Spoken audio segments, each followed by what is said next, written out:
O fim da escala 6 por 1 e a regulamentação do trabalho via aplicativos foram destaque da entrevista do ministro Guilherme Boulos, da Secretaria-Geral da Presidência da República, ao programa Bom Dia Ministro, da EBC. Sobre o fim da 6 por 1, Boulos destacou que o objetivo do governo é avançar com rapidez na proposta e que, caso haja demora no Congresso Nacional, o governo pode recorrer a mecanismos para acelerar a tramitação, como o envio de projeto em regime de urgência. Saber em que pé estamos. Vamos ter essa proposta aprovada esse ano, ministro? Nós vamos ter o fim da escala 6 por 1 aprovado esse ano em tudo aquilo que depender do presidente Lula e do nosso governo. Sabe por quê, Karine? Primeiro, a gente precisa olhar o que está em jogo no projeto do fim da escala 6 por 1. Aliás, esse projeto poderia chamar o projeto da família brasileira. Sabe por quê? Porque nós estamos falando de mais tempo com a família. Nós estamos falando desse trabalhador, dessa trabalhadora, poder ter 2 dias por semana para ficar com seus filhos, para ficar com seus, para ter um lazer, para descanso. Qual é a convivência familiar que um trabalhador que está 6 dias no trabalho e um único dia em casa consegue ter? Então, a importância desse projeto, ele vai além de disputas partidárias. Hoje nós estamos tendo uma epidemia de burnout, de estresse, de esgotamento, de fadiga no trabalho. Os números saíram, agora não faz nem um mês, uma explosão de mais de 400% de afastamentos do trabalho por burnout. O trabalhador brasileiro está exausto. Aliás, hoje você tem até um aumento na renda, o aumento do salário mínimo, mas para o trabalhador ele olha e fala, pô, não está compensando porque a carga de trabalho está muito alta. E pensa numa coisa, nós temos hoje exatamente a mesma jornada que a gente tinha na Constituição de 88. A última vez que se reduziu jornada no Brasil foi em 88, de 48 horas para 44 horas. De 88 para cá, em 38 anos, você teve tantos avanços tecnológicos e na produtividade. Por que o trabalhador ainda precisa trabalhar ao mesmo tempo? Não faz sentido. Agora, é lógico, toda vez que você fala em direito para o trabalhador, você vai ter uma reação visceral dos grandes privilegiados, dos patrões, dos donos do dinheiro, dos grandes empresários, dos banqueiros, do andar de cima. Sempre. Isso não é novidade no Brasil. Vamos olhar nossa história. Tiveram aqueles que, quando se aprovou a Lei Áurea, em 1888, que diziam que aquilo ia criar um problema econômico para o Brasil. Como é que as fazendas iam sobreviver? Como é que a economia do café ia continuar? Veja, o fim da escravização de pessoas foi questionado nesse país pelo andar de cima da época, os grandes latifundiários, a aristocracia rural, porque diziam que aquilo ia inviabilizar a economia. Aí passa uns anos mais. 1940, Getúlio Vargas cria a lei do salário mínimo. Um escândalo! O salário mínimo vai impedir que o Brasil cresça. Os empregadores não vão conseguir manter sua produtividade. Passa mais uns anos, cria a CLT. Descanso, férias remuneradas, descanso semanal, jornada de 8 horas, 13º salário, escândalo de novo. Então veja, quando a gente vê a CNI, Confederação Nacional da Indústria, a CNA do Agro, a CNC do Comércio, gritando, os editoriais da grande mídia gritando contra a escala 6 por 1, esse filme a gente já viu. Ninguém esperava apoio deles para a pauta dos trabalhadores, porque nunca apoiaram a pauta dos trabalhadores no Brasil. O que é mais curioso é que esses são os mesmos que levantam a voz para dizer que defendem a família. Sabe o que é defender a família brasileira nesse momento? É defender o fim da escala 6 por 1. Essa é a melhor forma de defender a família brasileira, porque é uma defesa real. Não é do gogó. É uma defesa que vai garantir tempo para as pessoas ficarem com as suas famílias. Quero até ressaltar aqui um estudo, um levantamento do Ministério da Fazenda, que diz que essa escala atinge 33,2% dos trabalhadores, cerca de 20 milhões de pessoas. Ou seja, as pessoas pensam que é para todo mundo, né? Mas é uma parte, né, ministro? É uma parte. 33,2%, muita gente, muito expressivo, mas inclusive algumas empresas já estão adotando. Já adotaram. Né, eu vi outro dia um anúncio aqui de um hipermercado aqui de Brasília, que já estava, olha, agora aqui 5 por 2 e tal. Onde que está focado? Karine, o trabalho de 6x1. Comércio, serviços, varejo, supermercados, indústria da alimentação. Perfeito. Então você tem bares, restaurantes, você tem o 6x1 muito forte. Veja, já tem estudo do IPEA que mostra que o impacto que isso tem, né, na rentabilidade das empresas é pequeno e pode ser absorvido sem nenhum grande estresse. É um impacto similar ao aumento do salário mínimo que nós tivemos durante os governos Lula esse tempo todo. Agora, não é de se esperar que os grandes interesses econômicos defendam o direito do trabalhador. Nunca defenderam, não é agora que vão defender. Agora, eu queria ressaltar uma coisa. Você tinha perguntado, Karine, vai aprovar ou não vai aprovar?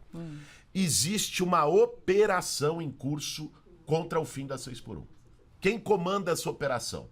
Além dos lobbies empresariais, quem comanda essa operação é o seu Valdemar Costa Neto, presidente do PL, partido do Bolsonaro, União Brasil, o Republicanos, os partidos da direita bolsonarista no Brasil. E isso, Bolo, você está partidarizando? Não.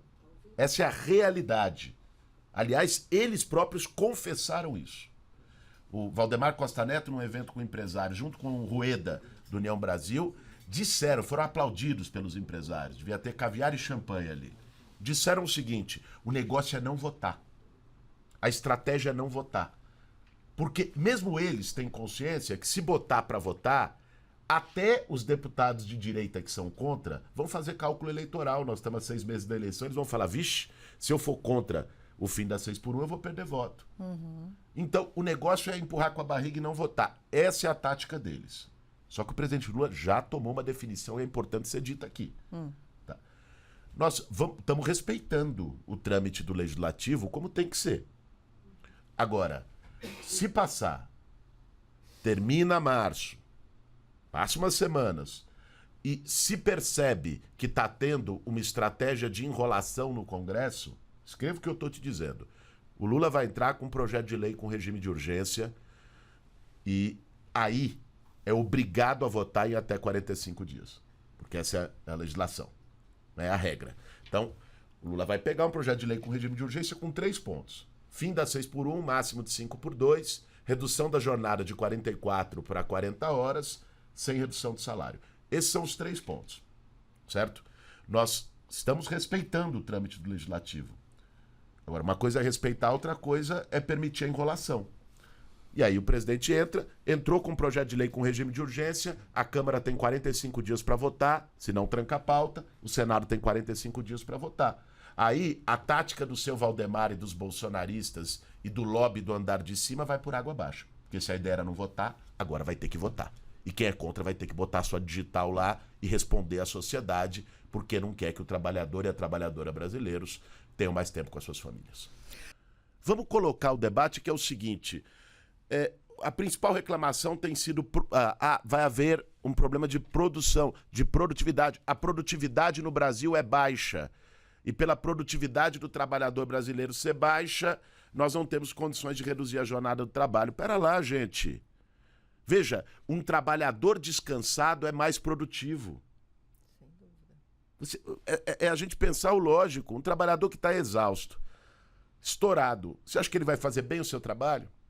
Ele vai ter uma alta produtividade? Não vai. Então, um trabalhador que tenha mais tempo de descanso, ele é mais produtivo. Isso aqui não é um achismo. A produtividade aumentou em praticamente todos os lugares onde se reduziu a jornada de trabalho. Vejam os estudos internacionais. A produtividade aumentou.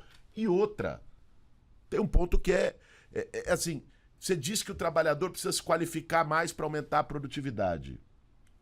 Como é que o trabalhador vai se qualificar se ele não tem tempo nem para respirar? Como é que ele vai fazer um curso de qualificação se ele não tem um tempo mínimo de descanso? Não dá. E vamos olhar mundo afora, o que aumentou produtividade? Quando se teve grandes aumentos de produtividade, além de educação, formação profissional, foi investimento em tecnologia. O que o grande empresariado brasileiro está fazendo para melhorar a qualificação tecnológica do trabalho? Não está. Então, assim, tá mais do que comprovado por todos os estudos que a economia brasileira ela tem estofo e tem colchão para poder absorver essa mudança, né? O resto é muita gritaria de empresário, porque é lógico, ele vai perder na margem. Ele diz, eu vou repassar o preço para o cliente. Ele não consegue repassar o conjunto do preço para o cliente. Porque não adianta, ele pode querer, mas existe concorrência, né? Ele perde espaço de mercado se ele for lá e aumentar o preço. Então esse terrorismo econômico também não cola. Ele vai perder um pouco da sua margem de lucro. Nós estamos falando aqui de redistribuição de renda nesse país, né? O empresário perder um pouquinho da sua margem de lucro e o trabalhador ganhar um pouquinho de tempo para poder descansar. Outro ponto importante abordado durante o programa foi a regulamentação do trabalho por aplicativos. Entre os temas em análise estão a garantia de uma remuneração mínima, proteção social e também maior transparência nas regras definidas pelas plataformas digitais. Né? Nós estamos há 3 meses com um grupo de trabalho feito ouvindo trabalhadores de aplicativo de 2 e de 4 rodas, ou seja, os entregadores do iFood e os motoristas de Uber, ouvindo de várias regiões do país, justamente para construir esse projeto, né, que, aliás, está sendo alvo de tanta fake news, de tanta mentira, de desespero das plataformas atacando, que é um projeto que garanta dignidade no trabalho para eles. Quero já aproveitar que o senhor está falando nisso, ministro, exatamente para falar dessa desinformação que envolve esses motoristas de aplicativos, de moto, porque quando a gente anda com um deles, que a gente pergunta, o que você acha, vai regulamentar? Acho péssimo. Alguns falam isso. Então, queria que o senhor falasse um pouco sobre essa desinformação e o que essa regulamentação está prevendo para eles. Vamos lá, porque quando a gente fala em regulamentação, o que passa na cabeça da pessoa? Lá vem o governo, vai querer cobrar imposto, vai querer atrapalhar minha vida já tá difícil demais. É isso que passa na cabeça da pessoa quando vê a palavra regulamentação. Por isso também a gente tem que se comunicar de uma maneira mais direta. Veja, para você que é motorista de Uber, o que o Lula está propondo? Hoje, um motorista de Uber, um 4 rodas, sabe o que acontece? O carro é dele. A gasolina é dele. Se furar o pneu é problema dele. Se bater o carro, o risco é dele. O trabalho é dele. A Uber só entra fazendo a intermediação entre o passageiro e o motorista. Só que a Uber chega a ficar com até 50% de uma viagem. Uma viagem de R$100, às vezes eles ficam com R$40, R$50. Isso é justo? Essa é a pergunta que a gente tem que fazer. Alguém acha isso justo? A maioria dos motoristas eu tenho certeza que não acham. Que gostariam de ter um limite para isso. Nós queríamos ter um limite, inclusive mais baixo, tá? Só que, infelizmente, na negociação com o Congresso, a gente sabe que a vida é dura. O que está proposto no projeto? A Uber vai poder ficar, no máximo, com 30%. Quando eu falo Uber, é 99%, todas elas. No máximo, 30%. Já é muito. Já é muito. Porque todo o custo e todo o risco está com o motorista. Nós estamos propondo transparência no algoritmo. Hoje ele não tem transparência se ele é bloqueado, se ele tem um problema. Eles vão ter que dizer. Nós estamos propondo que esse motorista tenha direito a uma garantia de seguro-acidente, de auxílio-doença, de seguridade social, com contribuição majoritária da plataforma. Porque hoje está muito fácil para a plataforma. Ela ganha e não assume nenhuma responsabilidade. Ela ganha e o motorista está se lascando. Dirigindo, às vezes, 10, 12 horas por dia na cidade. Ninguém está querendo tolher a liberdade. Ele vai poder continuar tendo o aplicativo dele, trabalhar o tempo que ele quiser. Ninguém está querendo cobrar imposto. Não terá cobrança de imposto. O que se tem é uma tentativa, um esforço do presidente Lula para garantir trabalho digno.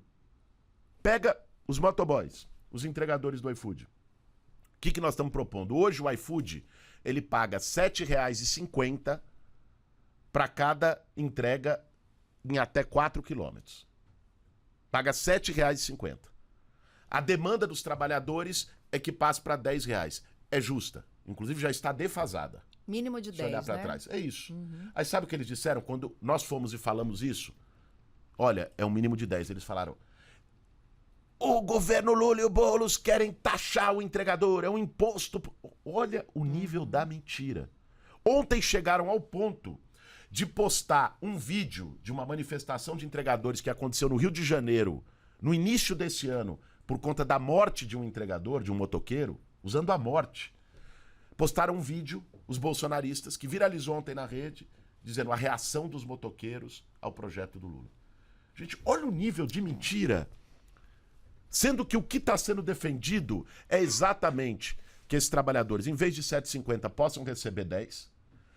E aí tem o adicional por quilômetro. O que é isso? Isso deu uma mentiraiada também danada. Hoje já existe. Até 4 quilômetros o iFood paga 7,50. Se passar de 4, a partir do 5º quilômetro, paga R$ 1,50 por quilômetro adicional. Os motoboys estão dizendo, poxa, esse R$ 1,50 também tá pouco. Gasolina cara, é o trabalho, é o risco, vamos para R$ 2,50. E o governo encampou, escutou esses trabalhadores que ninguém nunca havia escutado. E aí tem uma desinformação danada, dizendo, vai aumentar o preço, é imposto, é taxação, a ponto de alguns trabalhadores, eles próprios, os maiores beneficiários dessas medidas, quem inclusive lutou por essas medidas, a ponto de alguns até ficarem em dúvida. Então é muito importante a gente ter esse espaço aqui, Karine, para colocar as coisas como elas são, preto no branco. O que esse projeto vai garantir? Trabalho digno para os motoristas de Uber e para os entregadores do iFood. O resto é mentira. E quer que eu diga uma coisa para você? Me diga. Podem até querer me processar por isso, mas eu vou dizer mesmo assim. Ninguém me tira da cabeça que quem está espalhando essas mentiras na rede está a serviço das grandes plataformas. Está a serviço. Não sei se recebendo dinheiro ou quem troca. Mas os políticos e os influenciadores que estão distribuindo isso, eles estão a serviço da Uber, do iFood, das grandes plataformas. Porque só a elas interessa manter a balança desequilibrada do jeito que está. Se você achou este conteúdo importante, não deixe de curtir, comentar, compartilhar e de se inscrever no canal para mais.